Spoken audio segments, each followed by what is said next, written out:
Yes, so let's kind of jump right in. We have a lot of ground to cover. And so while people keep trickling into the room, I think want to just start with it's been an absolute interesting exercise to put this report together. All of you have filled in the registration form. And from what I saw when you filled in the registration form, a lot of you have read the report and some of you haven't. But today, what we're going to do is it's not really a technical webinar where I'm going to tell you how to do monitoring evaluation and how to kind of bring in accountability and learning into your work. But I think we're all going to come together to look at some of the insights we've drawn from this report and really speak to each other, share insights, share successes, challenges, action points for us to do stronger meal within our organizations. And that's the essence of today's session. Before we jump in, that's perfectly fine. Before we jump into the session, I'd like to say that please do use the chat box when I'm kind of talking about certain concepts. If you agree, if you disagree, if you have more questions, I'm going to be very, very attentive to the chat box. Also, during our session, if you have something to add, if you have some insight to provide, please do raise your hand and I will unmute you and get you in to, make your point, ask your question, and keep it as interactive as possible.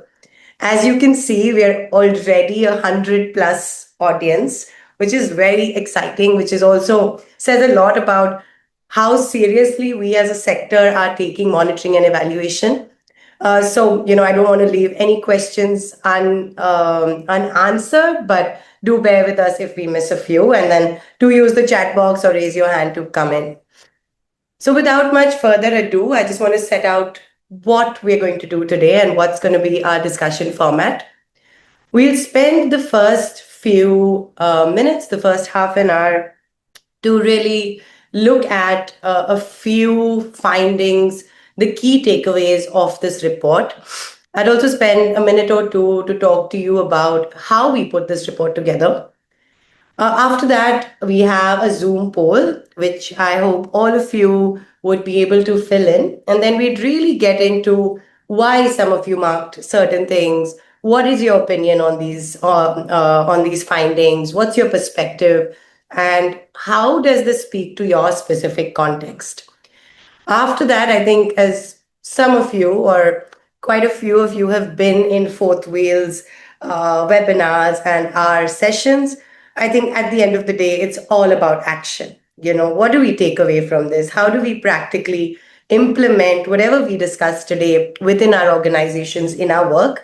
And so I'd really like to, all of you to take away one or two things that you will do differently from what we discussed today. So that's the overall format of what we'll do. And I think with that, I think I will start with the report. So how did we put this report together? It took us 2.5 months to really try and find impact evaluation reports of the top 10 CSR spenders.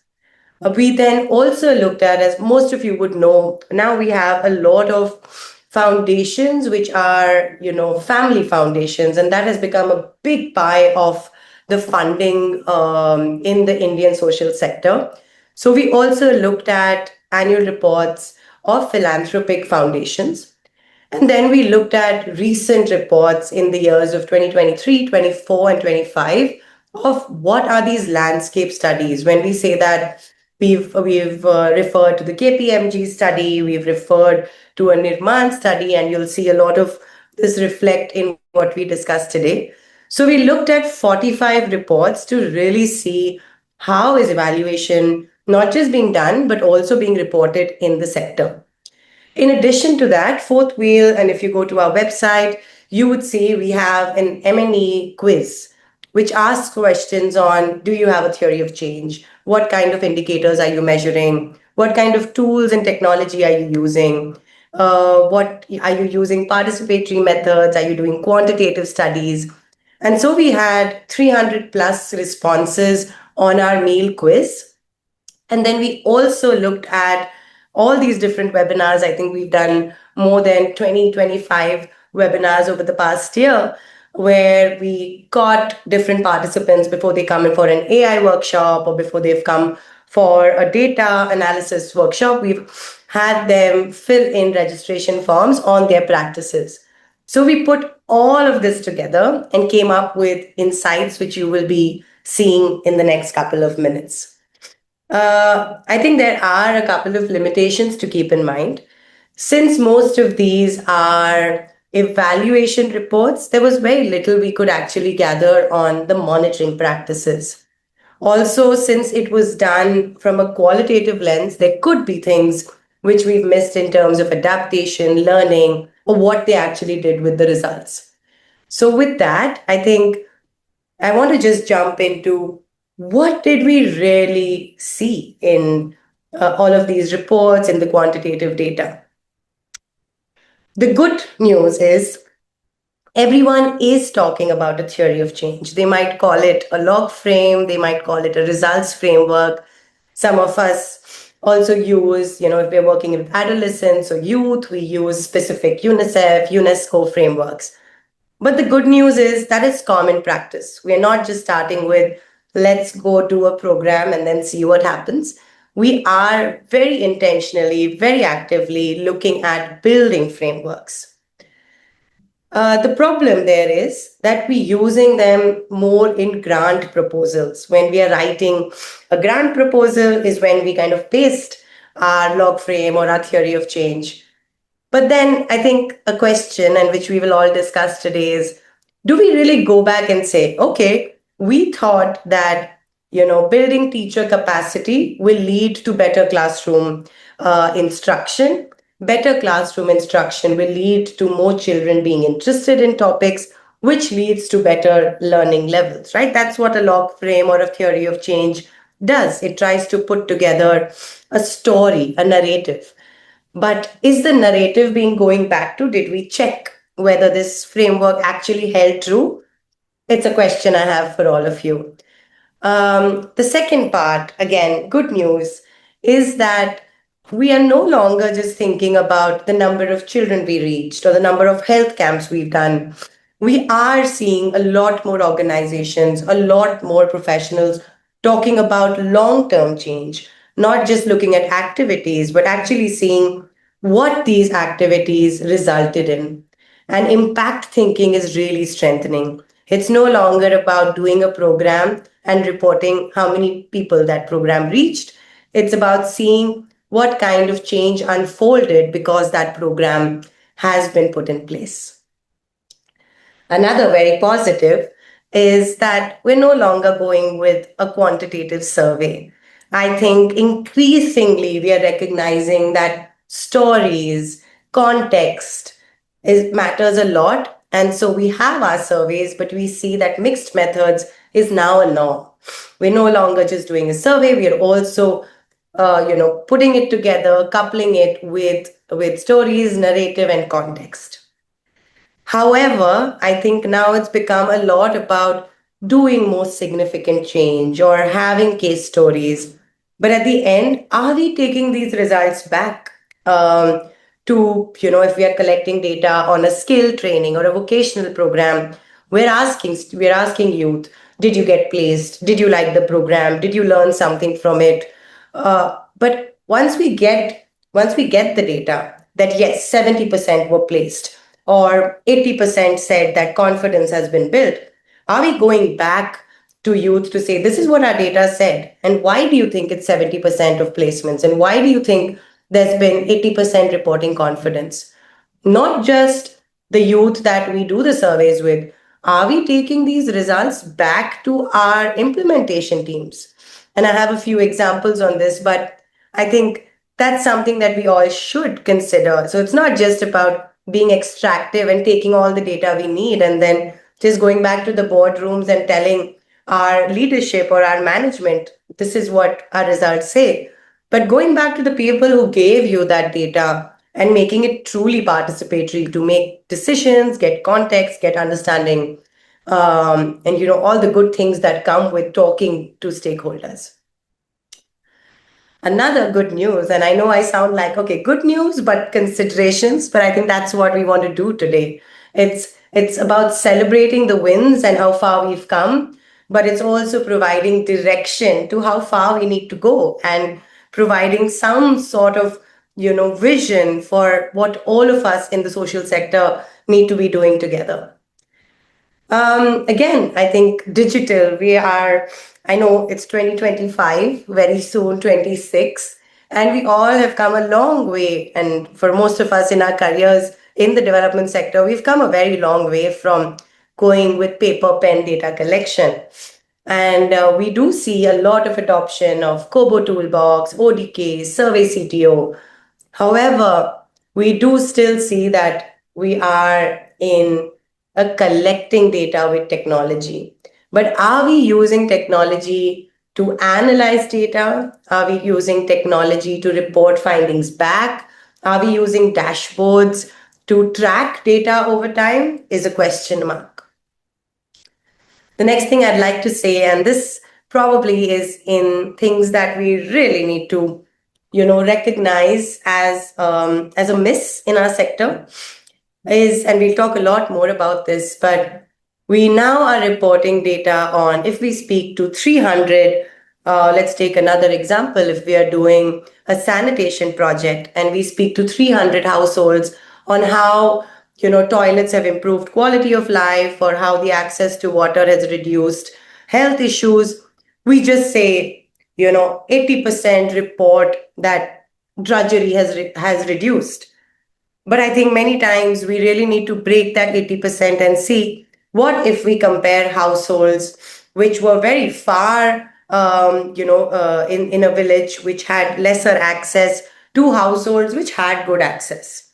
And so, really breaking down the data into groups, disaggregating them into or male and female. When you do a skill development program, can we really look at what do males say as against females? Is it 80% for males and females in terms of confidence, or do you see females get more independence and males talk about jobs? And we've seen that in our studies. So I think this idea of outcomes are not the same for everyone really needs attention. And the next thing I'd like to say is, all right, we have done our program on skill training, or we've done our program on education or teacher training in schools, but are we comparing it to national or state level numbers to really see, is this still looking like the same numbers that exist? Or can we actually, break it down to say, okay, we are doing better than the national average. We are doing, worse off than the national average. So that's something that, again, we will talk a lot about. And the last thing, and this is something that Fourth Wheel takes extremely seriously, is about everyone's talking about monitoring, evaluation, accountability, learning. Funders are asking for it. Leadership of NGOs, of foundations are saying we need to do this. But are we really spending time on capacitating not just our M&E teams, but are we really spending time on capacitating our implementation teams, on capacitating grassroots teams who really need to see data to see how far we are moving, whether we are moving or not? So this is kind of a quick overview of what our key takeaways were. There's a lot more in the report, and I really urge all of you to read it, engage with it, talk to us, come back to us, write to us on what you see and what resonates with you, and any solutions or that you have or you need. Please do engage with the content and with us as a sector. I will come to questions, Satir. Please bear with me. I know the chat box is blowing up as well. Please bear with me for a couple of more minutes, and then we'll jump into a few more conversations. I'm going to let all of you just reflect on. I've already spoken about this data. I'm going to let you look at the data, reflect on it, and I'll just quickly look at the chat box and maybe call in someone if there's a question. And yeah, and we'll take it from there. Bear with me for just a minute. All right. The good news is everyone has just introduced themselves, and thank you so much for this. It's so good to see so many different kinds of stakeholders. We have NGOs, we have government associations, we have funders, CSR, family foundations. It's really, really good to see. There's so much interest. There's incubators. All right, amazing. Super. So now I think I'm going to quickly get in to the technical side of what we found. We have 12 key insights in the report. I've pulled out just five, owing to time, owing to the space, and owing to the large group. We have 164 people today. So I just want to talk about five things. And maybe we do a follow-up session where we introduce the other key findings. But for today, these are the these are the five that I feel are crucial and also where we can take action together as professionals and as organizations in the sector. So, like I said, we all, I think, 84% of NGOs from our meal quiz did say that they have a theory of change. They call it log frames, some call it outcome frameworks. The fact remains we are looking at these frameworks. However, when we look at philanthropic, CSR, more donor facing reports, we do see that there is a 40% odd reference to frameworks. The problem is, and the question that I think we all are going to answer today is it just documentation or is it a living, breathing document which we regularly go back to and say, yes, this holds true, this doesn't hold true. So what we're going to do is put some data, put some context. Sharmishta, I will bring you in, bear with me. And then a little comic to see, it helps us connect our actions to outcomes, tells the story of change when we are going to our donors. But are we really looking at it on a regular basis? I'd like to bring in one example here, which was extremely shocking for me. And after that, I've heard many, many teams and organizations say this. Many times, a theory of change or a log frame is designed with the management leadership. And a lot of times, the implementation teams, new joinees, to not have access to these frameworks. They know what they have to do. They know the programs that they're doing, but how different things link, how outcomes link to the actions, many times is not conveyed across the spectrum of our organizations. And so the story of me doing a workshop for an organization, I asked them, so have everyone been oriented to the theory of change? And someone who was running mail in an organization for 3 years said, no, it sits with the leadership. I've never seen that document. So it's not just using a theory of change to show your story of change to donors. It's also to be used within your organization and to regularly reflect on that. All of you, I'd really request all of those who are raising your hands and have questions, use the chat box to make comments, to ask questions so that you're not waiting till I finish. So please just use the chat box to park your comments in or whatever is resonating with you at this point in time. The second aspect that we'll be discussing is what I already discussed, but it's not just, and you can see 79% organizations are looking at mixed methods. Organizations are using participatory research methods. But a lot of times, like I mentioned before, it's not participatory methods does not mean just collecting data with PRA methods or a resource mapping. Participatory methods has really grown in the concept, and it's about taking back your results and involving communities more than just as respondents. It's really about taking the data back to your sarpanch, to your school teachers, to your alumni, and saying, this is what the data tells us and this is how we read it. What do you think about it? And this is a very common sort of example. And I think for those of you who've been in my sessions before, it's a story I always tell. And this is coming, and most of these comics that you will see is from our own experiences in the sector, where we were in a construction site trying to understand how to improve living conditions in a construction site for labor. And we realized we were asking questions about water and we were asking questions about toilets. But when we kind of went back with results, they said, but 1 second, we need, our biggest problem is regular fumigation. And we would have never thought of that. So again, listening really deeply for things that matter to the communities we work with and we work for, and not just about what we, sitting in a city, sitting in a boardroom think is important.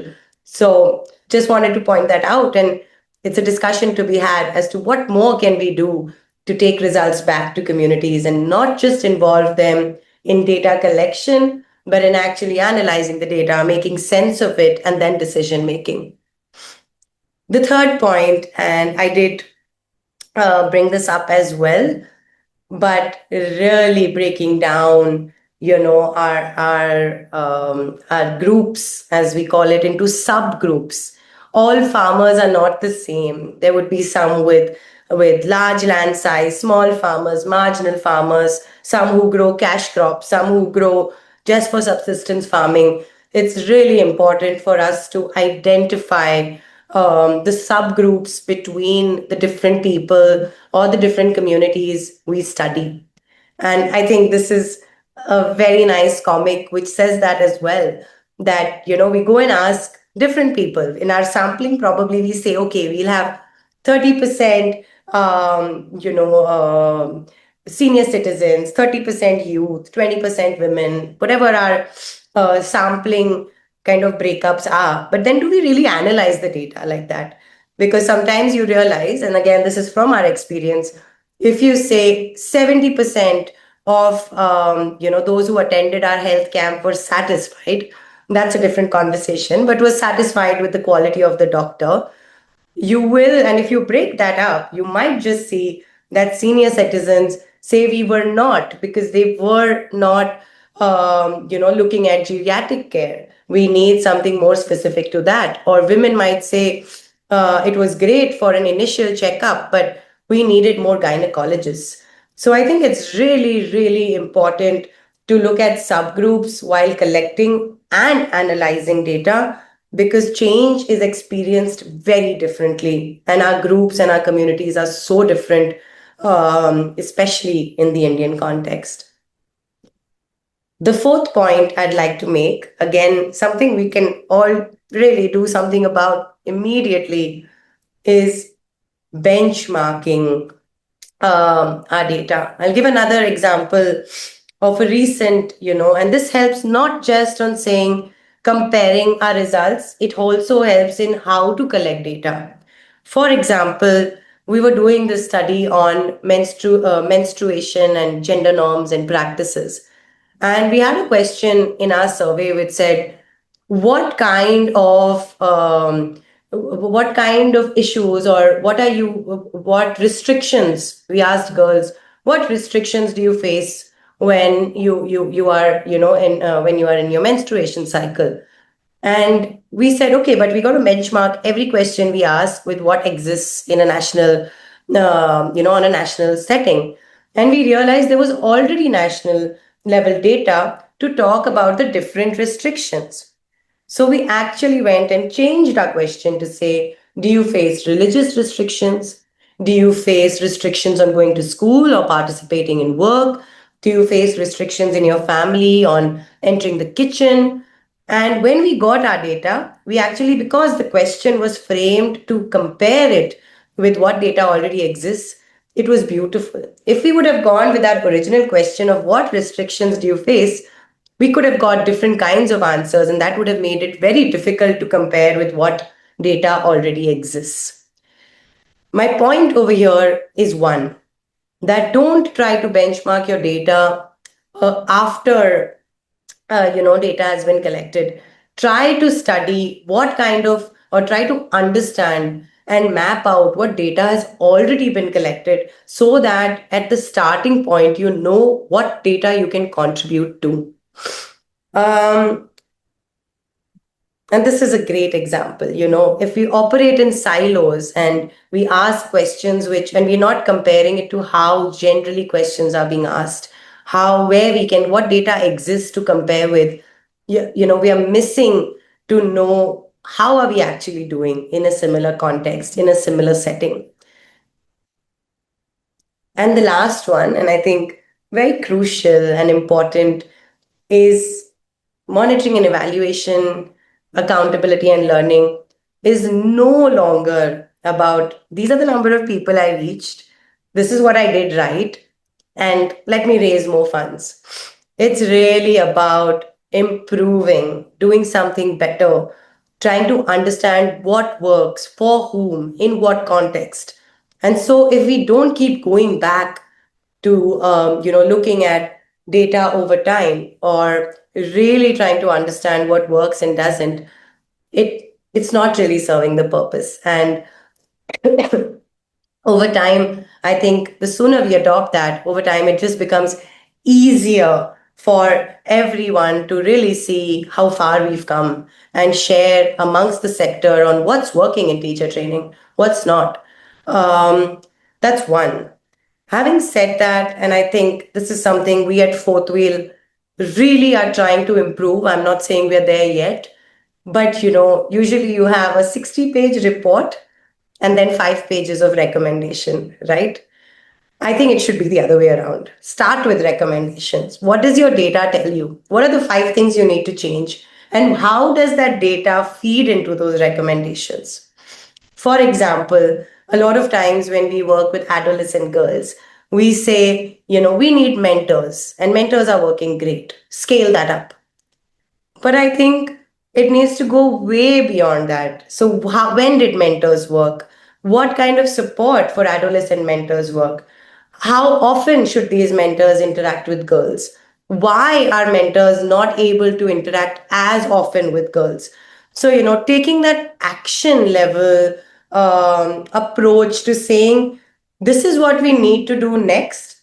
Why we need to do it is because the data is telling us that, not the other way around, that this is what the data says, and now, do these 10 things. So I think we really need to focus as NGOs, as funders, as intermediaries, as government. We need to focus a lot more on recommendations, actions, and switch it around, not stopping short of saying, okay, we are proving that our program works, and then to improve, maybe do one or two things. And I think a lot of times we are guilty of this as well. We don't really look at context. We don't really look at how much funding does this organization have, what kind of partners do they have, what is the context they work in, to really make recommendations. And this is where I'm going to go back to taking it back to your implementation teams, to taking it back to your communities, to really talk about, we are saying do this, is it feasible, can we do it in this much time? And we need depth. We need depth to the recommendations we come up with. I'm going to stop here with a little bit of a summary, and then we'll get into the polls. I'm very curious to see what we have in the chat box. But after all of this, where do we go? What's the switch we need to make? And 4 things that I want to leave all of you with is, from compliance, from this mindset of report, report, report, to learn, learn, and learn. and to make changes, to be ambitious, to say this is not working, I need to stop it, or I need to redesign. And if it does, to scale. So moving from this mindset of compliance and reporting to learning and adaptive management, moving from counting how many people we've reached to talking about change. What is the change we are creating for the people? And change takes time. But even if it means I increased knowledge, I increased the way my stakeholders see things, documenting that and trying to think of, you know, not just how many people we reached, but how many or what kind of change we kind of triggered. Again, I've spoken a lot about this. Is from homogeneity. Everyone's the same, everyone's going to experience this, and 80% say this, so it has to be right. But really about inclusion.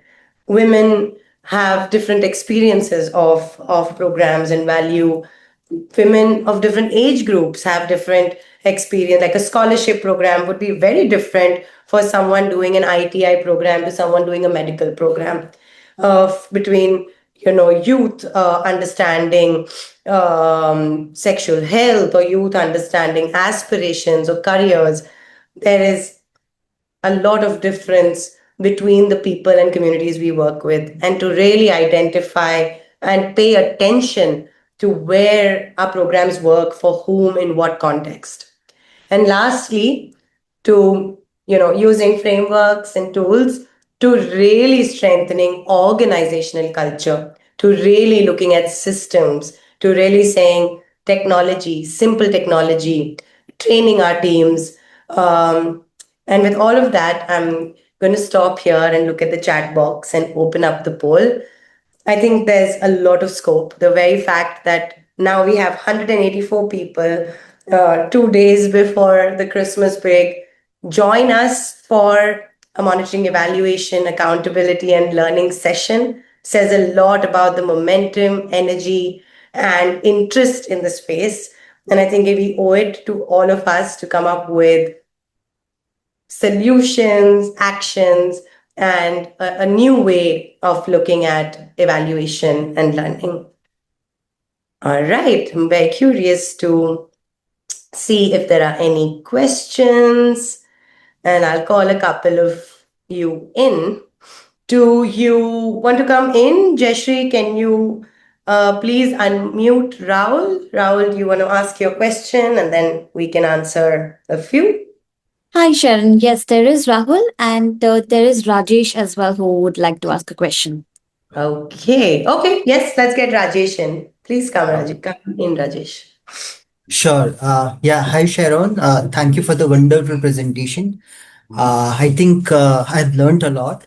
So my question was regarding the benchmarking, right? Like you mentioned, like before putting a survey, so we should have that benchmarking first, and based on that, we can propose our questions. So, like you gave the example of MHM. So similarly, our organization, Waste Warrior, is also doing this MHM survey where we track like how many products has been distributed and how many has been adopted.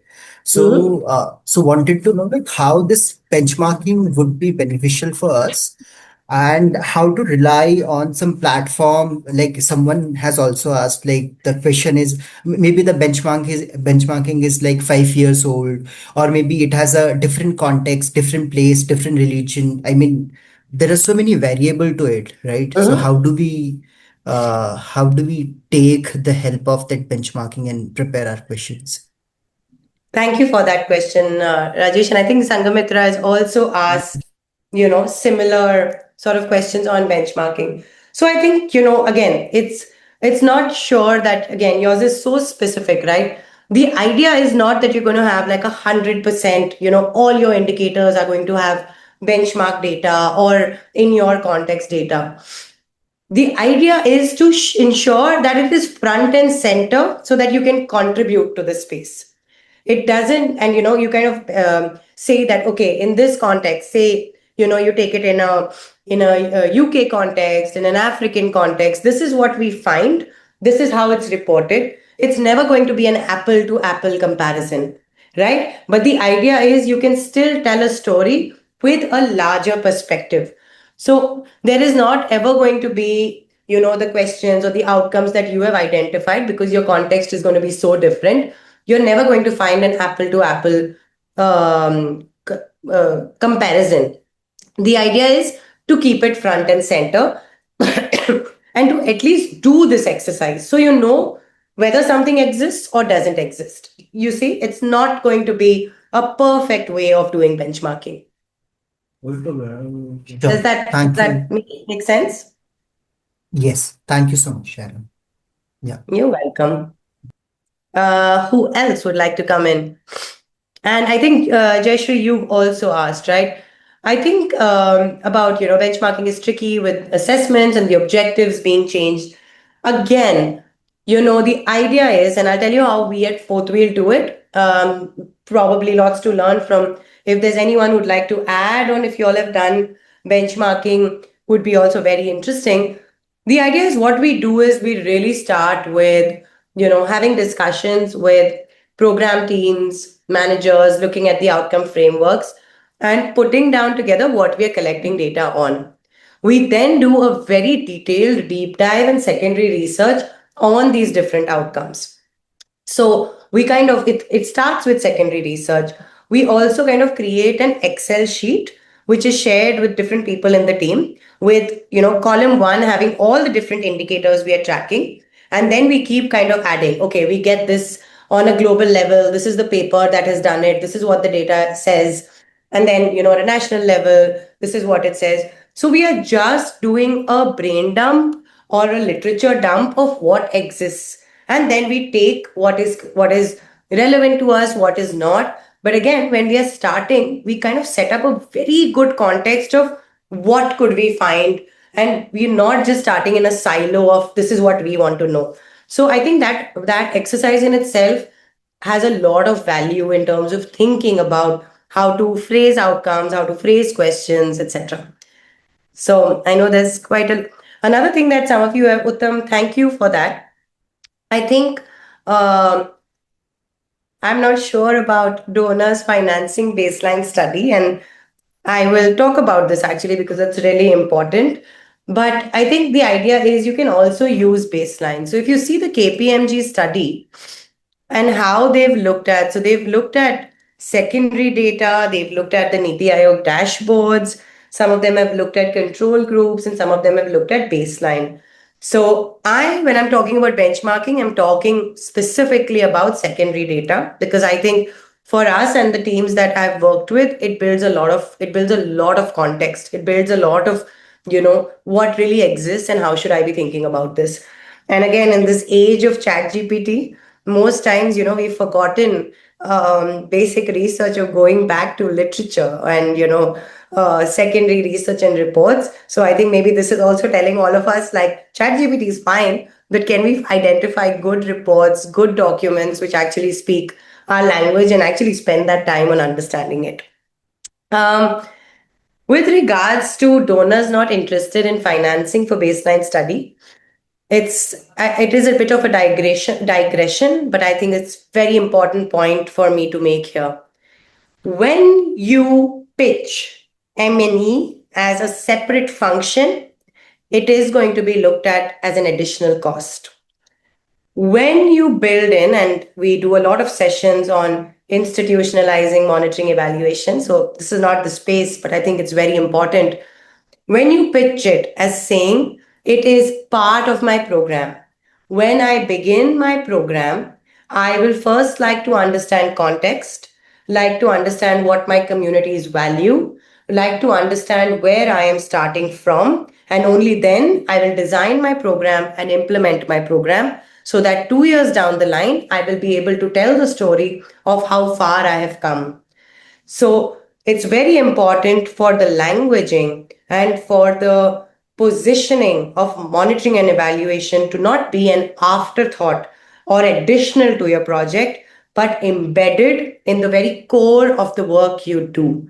So I just wanted to put that here, and maybe then all the questions of donors don't agree and donors don't want is something that we position it differently. Yes, Nina, I like what you're saying. Do you want to come in and share what you've written? I can look at it and I think I align with you. Do you want to come in and what do you get from what I'm saying? Yeah, thanks, Sharon. I think just from hearing you elaborate further on this idea of benchmarking, it does sound like, we often start with at a global level, maybe X percentage of maternal deaths, for example, just giving, an example statistic. So you start really high up and kind of work your way down to if you have secondary data available for, say, your district or even your block or something that is closer to where your program is. I think that's the kind of benchmarking that I was imagining when you were elaborating, and which is a bit easier to do, as opposed to actually comparing, side by side your data with secondary data. That may be possible in some, I think, rare cases, but in this situation, it sounded more to me like a storytelling / narrative related practice. Yes, I think it's both because while you kind of set up this narrative storytelling, and the more you kind of explore, the more you get into, looking at data, and the more seriously you take it, right? A lot of times, and I think most of you will resonate with this. We're using the statistics to set context, right? So our introduction chapter has a lot of statistics, right? That 40%, 50% to establish the problem and the scope. I think we can go a step further, right? To say, okay, this is what we see, this is in this context. So I think it has to be a combination of both, but you really, really need to get into what can I use and what can I compare and how can I add to that. So it's a combination of both. It's not just about using it in your introduction chapter to set out what the problem is. It's about saying, can I really look at that number and say, how does it look in my 10 villages? How can I compare it with that, right? Nationally, this is a number in my 10 villages or in my 30 schools, sorry, 30-50 schools, this is what it says. So do it, very intentionally, looking at data and trying to build a narrative so that tomorrow down the line, someone else can use your report as a benchmarking source as well. I'm going to stop here. I can see, I think a very common question here is what are the common platforms or websites where we can get government data, and there are quite a few. So after this session, to all of you who've registered, we will send a list of different benchmarking sort of reference materials and definitely government data platforms and portals which we use. So this will be something that we'll send as as a post webinar session so that there's some more direction. Again, like we just had waste warriors here, there could be some that we miss depending on the thematic, but at least the ones we've used and the ones we feel are useful is something we'll share with the larger group. And there's going to be a lot more opportunity to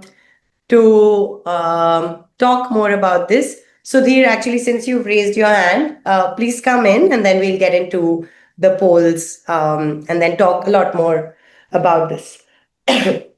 Please come in. Yeah, hi, can you hear me? Yes. Yeah, so thanks, Sharon. I think thanks for sharing the findings. Pretty encouraging, and I think some of the questions that you raised were thought-provoking, so worth thinking about. Just a quick question through clarification. I was just wanting to know if, we've tried to understand measurement and evaluation of change stroke impact from CSRs and philanthropies, programs and initiatives point of view only, or have you also kind of tried to understand if a lot of grassroots organizations and non-profits who are engaged with communities over a couple of decades or more, whether they are kind of looking at how their work is, and engagement is affecting change or impact on the ground. Is there anything that you've looked at from that point of view? Yes. So I think there are two kind of ways we've looked at it. So our meal quiz and the webinar participant data, most times, like I would say 60% of those who've taken the meal quiz and who attend our webinars are from NGOs and grassroots organizations. A lot of times, unfortunately, we do not get too many donors, too many CSR, too many philanthropic foundations. And so that's why we didn't focus on a lot of NGO reports or grassroots organization reports, because we saw that perspective coming in from the quantitative data of our meal quiz and our webinar participant data. And so when we reviewed reports, we looked at the funder perspective was more from the qualitative review of reports. So that's how we've kind of married the two. But I wouldn't say, again, and that's probably a limitation, I wouldn't say what we're seeing here is kind of representative of the whole universe and the large kind of diversity of the organizations in our country, for sure. So that's kind of how we married the two, right? That we have grassroots and NGOs from the quantitative data, which that's what the profiles say. And then we didn't have too much funder voice or perspective. And that's where we got that from here, because then that's eventually the front facing reports that they are putting together. One more thing I'd like to add is we also realized that these CSR spenders and Indian foundations at the end of the day are getting their data from the NGOs, right? Because they're not doing the actual implementation, and very very few cases would they actually be doing the implementation and the evaluation, etc. It's all being done through the NGOs. So we did also see that it kind of did have a lot of NGO voice, NGO data when we were reading these different reports. I hope that answers your question. Yeah, sure. Thank you. Thank you. All right. So now it's time for us to do some work together, everyone. I'm going to open a poll. There are 6 questions in the poll. I'll give about 5 minutes for you to reflect and think. It's all related to what we've been talking about.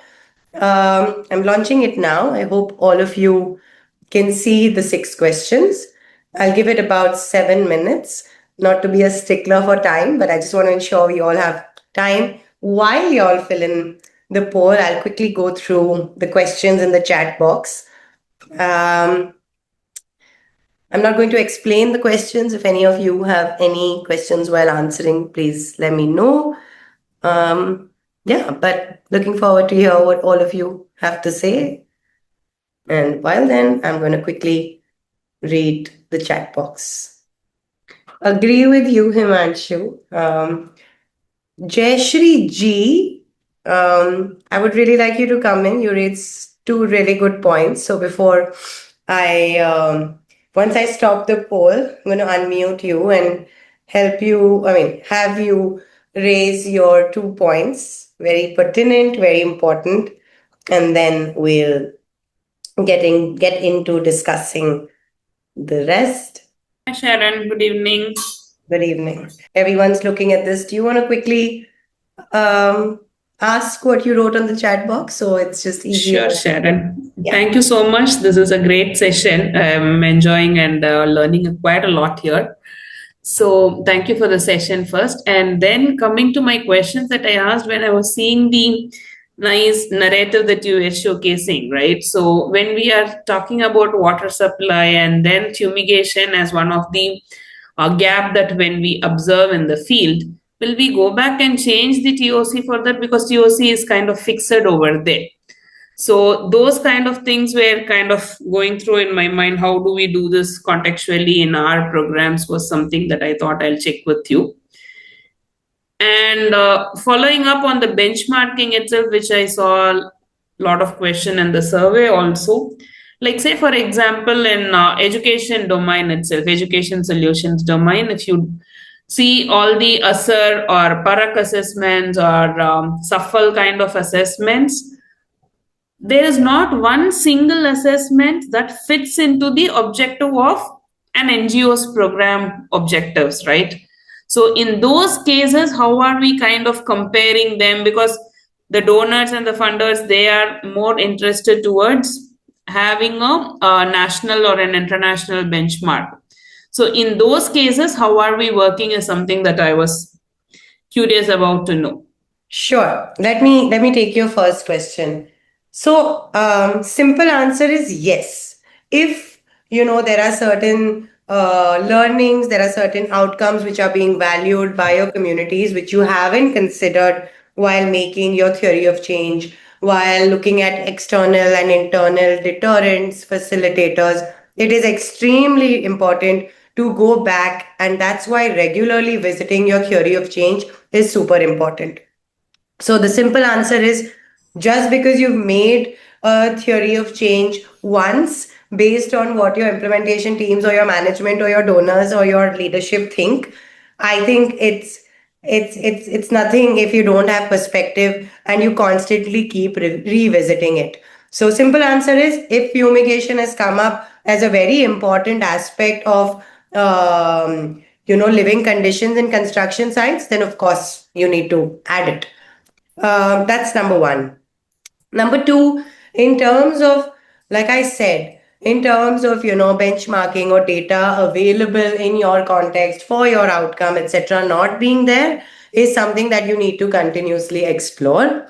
However, and that's why it's so important to have longitudinal data over time, because even your data of 2022, if you keep tracking it over the years, becomes a benchmarking number. So while we are specifically talking here about ensuring you have a lens for secondary data, baseline data, longitudinal data, comparative group data can also be used to talk about differences and context.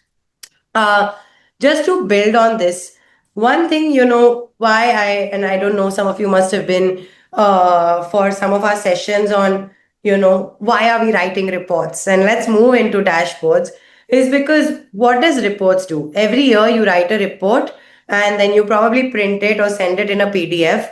It is so difficult to go back to that report. It is so difficult to really outline what happened in 2022. Everyone's not going to go and read those reports again. So I think also, setting up dashboards, setting up, indicators and data and tracking it over time is also very, very important, which could bring us that benchmarking over time. I hope that answers as simply as I could your question. Sure. Thanks a lot, Sharon. Thank you. All right. So I can see a lot of really good questions. So what I'm going to do is, and we have still 30 minutes. I think I'm going to take a few more questions. Himanshu, I see you've made some really good points. Himanshu Sharma, can I call you in, and why don't you talk to me about what's on your mind and try and summarize all your points as succinctly as possible. Please come in. Yeah, are you getting my voice? Yes. Yeah, so data largely, uh, now people who are working on the ground understand the feel and the pulse. Mm-hmm. Sometimes they are not able to put it into these data points. So yes, if we train the team directly at the grassroots as to what they are feeling, someone assists them in capturing the relevant data points. What happens? The relevant data points are driven from the top, and the people at the top really don't know much about the changes or the interventions what's happening on the ground. Most of these data points are borrowed and not very contextual, borrowed from different places, out of context, which some of the people who are asking the benchmark. So similarly, most of this in India, things have been done orally, if you see historically and other things. So obviously that's how things have been done. But yes, analytics and all that helps come in, but then what we have borrowed things from different contexts, not really talked to the people down on the ground and understood whether these data points are really important. What do you feel? Obviously, if someone, a senior manager, is going to ask someone, people will say yes, yes, yes, yes, and that will be the end of the matter. Someone down in the grass root person से, sir ये तो काम ही नहीं करते, sir आप क्या कहते, हिल से, यार जो तुम कर रहे हो वो करते रहो, ये सब डेटा पॉइंट्स भर जाएंगे, ऊपर वालों को हम नहीं समझा सकते. तो that is the reality, and that's how things happen. And just because the grassroots knows that he has to continue doing work and he has to continue doing work, अच्छा प्रोजेक्ट होगा तो चलता रहेगा, डेटा पॉइंट्स क्रिएट होते रहेंगे, चीजें चलती रहेंगी.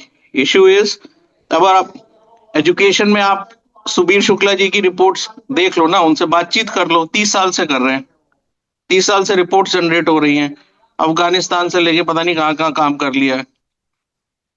So let's talk to these people who are there on the ground. He's saying that edtech is nothing new. He said that edtech has been going on since years. Yes, obviously ChatGPT and other things have come in. Those are something different. But then the context remains the same.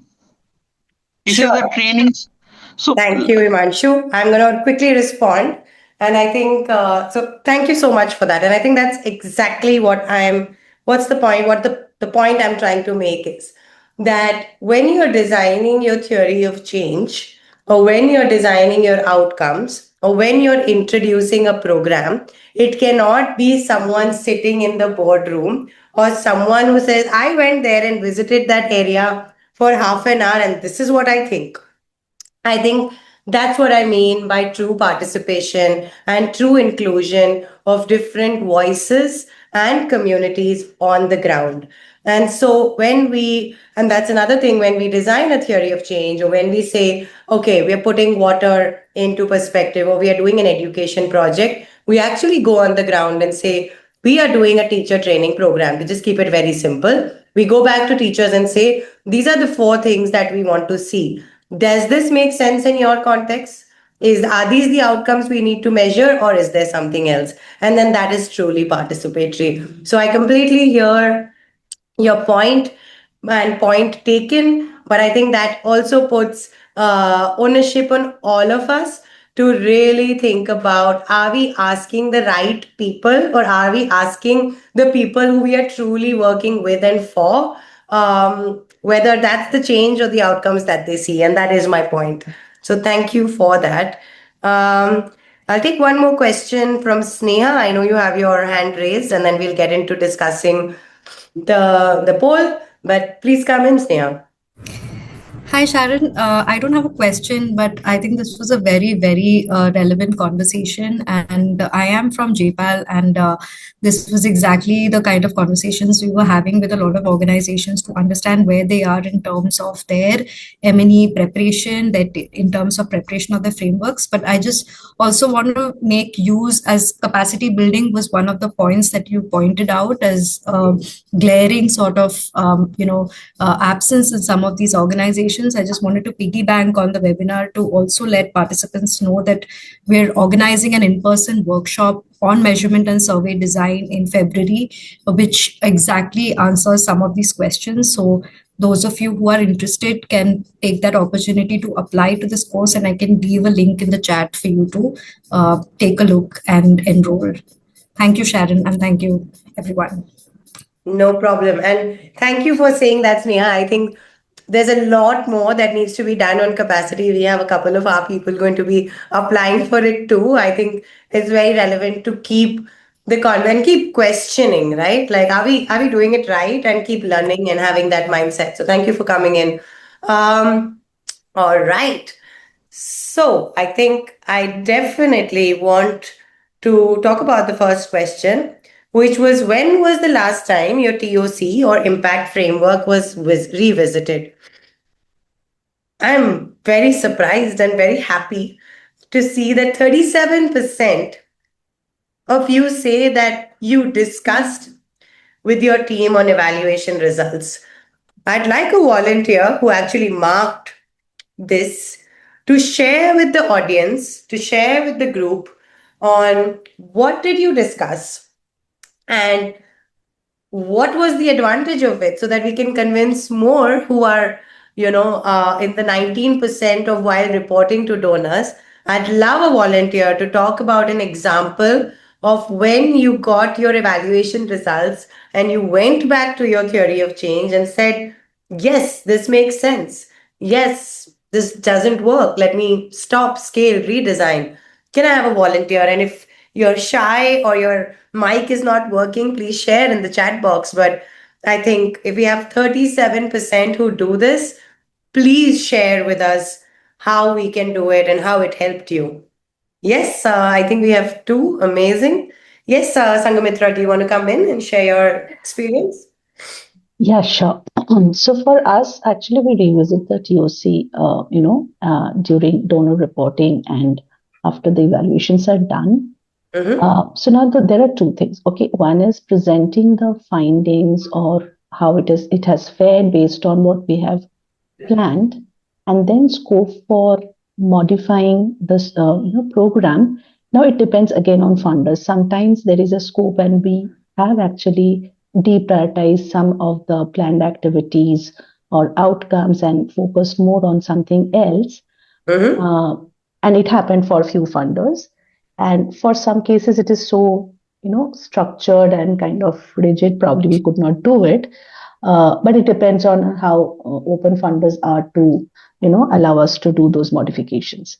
But the second layer of challenge then is, if suppose we are modifying our aspects and at the end of the term we are trying to, for example 3 years, we are trying to measure ultimately what has happened, then probably we have realized some of the new data points which we wanted to measure does not have a true baseline because that was not thought for. So but this is something, and it's a gradual process. Initially we were also on that trap of not going back to TOC very frequently, but in last 2 years we have started making that practice more consciously. Probably on certain aspects, how we are analyzing on recommending based on some of the things could be improved, but it is every time looking at what we have planned to do, how it is shaping up, and trying to fill some of the gaps with qualitative information. So not necessarily all the time we have quantifiable numbers to substantiate, but qualitative informations we try to fill in with, which works in some funder reports. And we have actually done on an annual basis some re-strategizing of our programs based on what we have found out. Sure. I'm going to call you in 1 second, but one very interesting, and I'm not sure if the organization is here, but one very interesting finding when we were working with gender-based violence, and an organization found that while they had set up, okay, we'll work with women and we'll do more awareness programs, one of the things they found was that if you do not involve men in these awareness sessions, they were nowhere featured in this, that we will not be able to have that change. And so when they started looking at the evaluation results, they saw that they are not reaching the targets. And then when they went back to the communities, spoke to them, looked at their theory of change, they realized that a very important part of what was missing in this piece was actually engaging with husbands, engaging with men of the community to really start looking at gender-based violence. So any examples specifically on what you changed in your program or what you learned from your evaluation results, which made you add that to your program or remove from your program, Sangamitra? Am I audible? Yes. Yeah. So, for example, we have one. We work on child protection and harm prevention primarily, Yeah. and in some of the areas we have some focus towards adolescent girls, and so in one program it is majorly looking at improving the regularity, because we consider that if they are regular in school, then they are at least known that they are safe from certain harms like child marriage, child labor, and hence they are able to attend school regularly. So we thought, and initial approach was 360-degree input and connecting them with some family level schemes, etc. But later on we found out that though there is a specific program drive to do that, we are really not we are not able to actually see the impact of those schemes vis-a-vis whatever result we are trying to achieve, because sometimes it is very policy driven, local system driven. And we really can't see the connection between if they are getting those schemes, whether they're actually fitting or fulfilling the need of that family. So later on, we actually came out from that specific aspect and tried to invest more on girls' participation and their regular connect, how they are, that peer group connection, which was initially not thought to that extent, and it was majorly driven on women volunteers. So that was a gradual progress. So these are small tweaks that we had to do, and probably after 2 years we came out and actually we removed one outcome of family level work and invested more on girl peer connection activities, etc. Great. Thank you so much. All right. I'm going to go to the next question where 21%, and amazing, I'm very happy that 21% say you always share findings back with communities. We are a little short on time, but I would love to hear one story on what was the program, what did you share back with communities, and did that really help or not? Any example? Anyone from the 21% who say you always share your findings back with the communities you work with? Yes, Gayatri, you want to come in? Okay, this is the organization that I support. I'm not officially part of the organization, but I can share the story. How it is done is that there are community events organized round robin through the year, and the impact of that community, because we do have community anchors there. Community anchors themselves present what has happened, and what is the impact as seen is obviously programs. There are multiple programs that work towards women empowerment. And the momentum for each of those programs and initiatives come from those communities and related communities say, come here, let us do programs. So in that sense.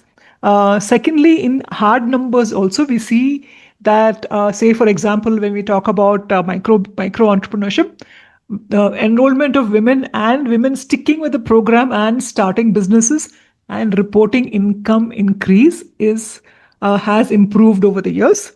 The organization is called Buzz Women, and they also have the community members. They have a board which is called Avala Buzz, which is run by community members. So they are advisors to the organizations themselves. So they take back the whole cycle, and they have come back and given us pointers on how to improve programs and say, okay, this would work, this would not work in these contexts. It's all over the 5 different programs that the organization does. Is that what you were looking for? Yes, sure, definitely. I think examples of, what do you take back? How do you kind of really analyze the data and say, okay, why does it look like that? I think, thank you so much, Gayatri. I think one thing I'd like to talk about, especially, and another example, not just with communities, but also with our teams, So a lot of times we see that we've had a lot of influence on teachers being more motivated to use technology. And then, we go back we went back to the implementation teams and said, the motivation levels have skyrocketed. However, use is not kind of showing much of an upward trend. And they'd be like, yes, because there's no electricity, 4 days of the week. And so that made us really think about, okay, like then is it digital we need to go to? Do we need to give them other kind of teaching, learning materials, etc.? So that gave a lot of perspective. So it's not just about sharing. And then we also got people, implementation teams saying, actually, we never worked on use. We only worked on, knowledge. And so that also gave them motivation to say, okay, now that we see motivation and knowledge, let's go back and say, okay, how can we increase use? What are the deterrents to use? Similarly, apply the same concept to communities, right? So really thinking about, we see good numbers on certain things, we see low numbers on certain things. What can we do to get these numbers up? What can we do to make this change, on the outcomes that we've outlined? All right. I think this is a big piece on, and there's a lot of difference, like all of you have marked, on why disaggregated analysis is not being done. But I think definitely two things I take away from here is that we are not intentionally looking at it. So I hope after this session, you can start thinking about who are the different groups, what are the differences, and not just male and female, but is it age, is it location, is it occupation, is it what are the differences between the groups you're trying to look at and collecting data from? uh, because if there are tools not set up, that's something we can do something about. And if we are not having the time and capacity, again, if we intentionally start looking at it, we can definitely move forward in doing that very intentionally. I think there were a lot of questions and there were a lot of comments also on, but our donor is asking us for reports every year, right? So how do we learn from it? But it's not that, if you're doing these evaluations every year, over a time period, you are collecting data, right? So you do need to not just do it for donors, you need to do it for yourself. And that was my first point about, it's not about compliance, it's about learning. And I think it's about the mindset, right? So if you keep saying a donor hi nahi mang rahe hain, why should I? I'm sorry for those of you who are from outside of India. If donors are not asking for it, why should I bother? I think that's what we need to change. And no space to reflect, make that space. As managers, as leaders, as people leading teams, you need to have that space to reflect. um, I think for me, the most, and again, after having said that, I think the highest vote on today's discussion was about what is the one thing you are going to try to push for in your organization. I'd love to hear some comments, feedback.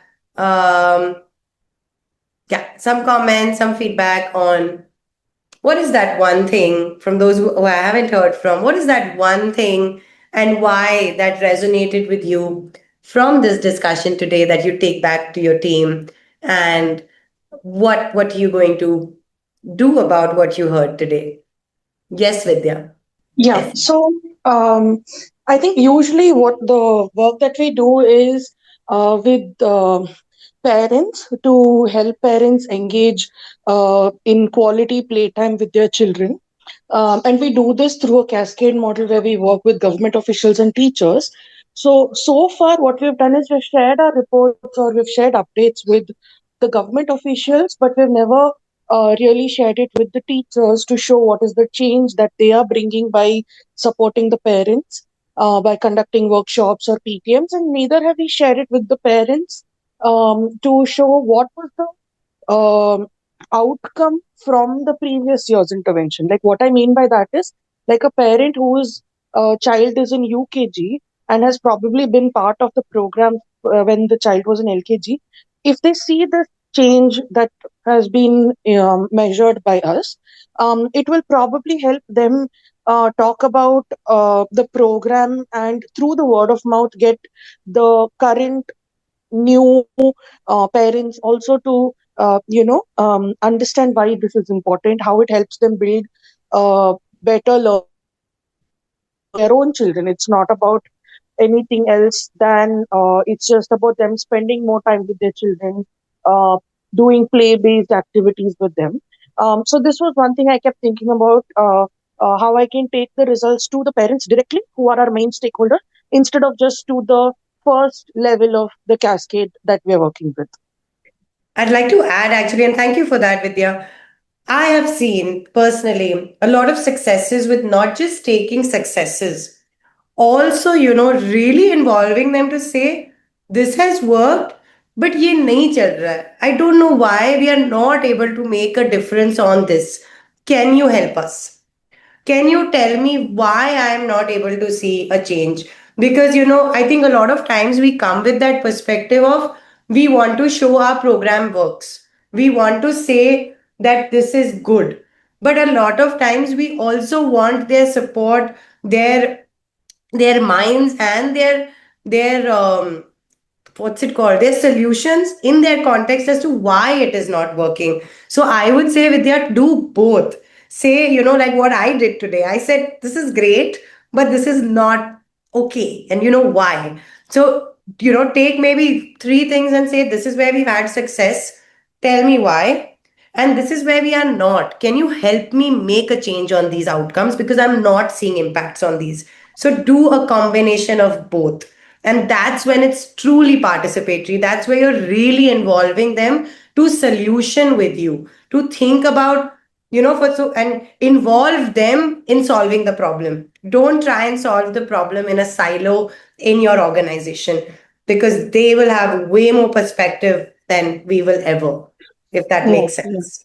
Yeah, no, thank you for that. But a query more like on this is so Mhm. what we do as part of our end of year evaluation processes is we do a survey where we are also checking the impact outcome indicators, but also at the same time we collect feedback from them. So that Mhm. happens even before the report or the analysis is created of the end, whatever the end of your impact. Okay. So, would you say that this feedback collection is more impactful when we show the results and then we collect feedback? Or would you say what currently what we're doing, right? Like at the Both. end of the year, it, yeah. Both. So you involve them in your data collection and getting feedback and everything, right? But a lot of them wouldn't have visibility on your overall findings. So, then so find a few who are again representative of diverse groups of contexts, etc., and take it back and said, y'all had told us this, but even five other people have said the same thing. You see what I mean? And at that time, you're only collecting feedback data. But here, what you're trying to do is you're trying to solution. Yes, and I'm going to read all of y'all who have put in your comments and your questions. We will also send a post webinar email and try to address at least the benchmarking and any other questions that you'll have had that we can help with. We will definitely address them and provide more information on. I think I'm really grateful to all of you. I still have 100 people in the room. So, really grateful to all of you to join on a Monday evening. I hope we continue this conversation. There's going to be a quick feedback link. If you could, yes, Shanti, I will share the slides in the email that we will send out to all the attendees. I'm very thankful, I think, for your time, for your perspective, for your input. And I hope we all can, move forward, do better MEL, not MNE, and look forward to staying in touch with all of you. Wishing you all a very good evening and look forward to feedback. And a very happy 2026. Thank you.